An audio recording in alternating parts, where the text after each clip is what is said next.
So the robot will eventually, it's doing all this, and there's a photograph that's taken, so it gets a general contour of the operative field.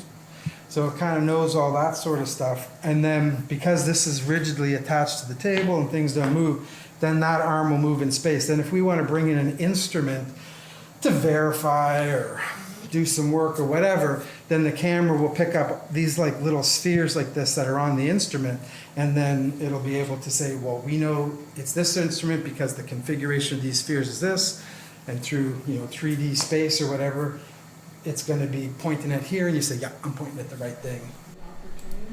This would be a spinal fusion at L3 and L4, so down in the lower part of the back.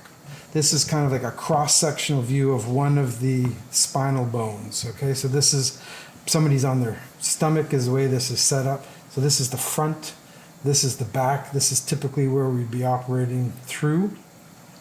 And then all the nerves are kind of in this area in here.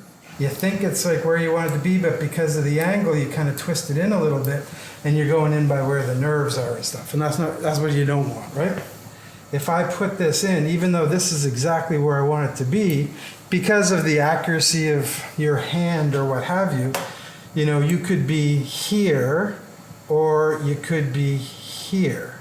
And that doesn't look like much of a difference, but what that means is that I'm either going right through this promontory of bone, or I might be getting into this joint.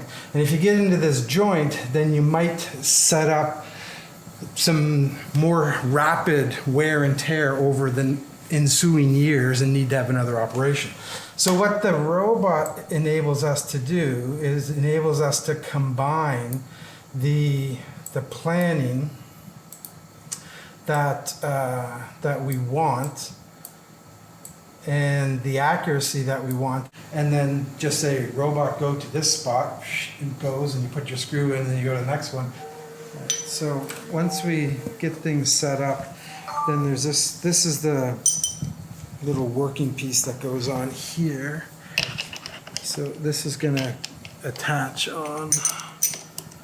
Then we might say, I want to go to the left L3. So left L3, let's say like this. I'll just hold this here. And then what we do is then we work in through here. So I'll put a drill down in through here, and then then switch it out and we put a tap down, and then we put the screw down, and all that stuff happens through this little end effector. And then we'd say move it to the other side, and then the arm would move over and you do the other side, and then you kind of go all the way down, which moves things along, which gets people in and out of the OR faster, right? And that helps access for somebody else. It helps less time in the OR, less recovery from surgery, tissue trauma, all those sorts of things.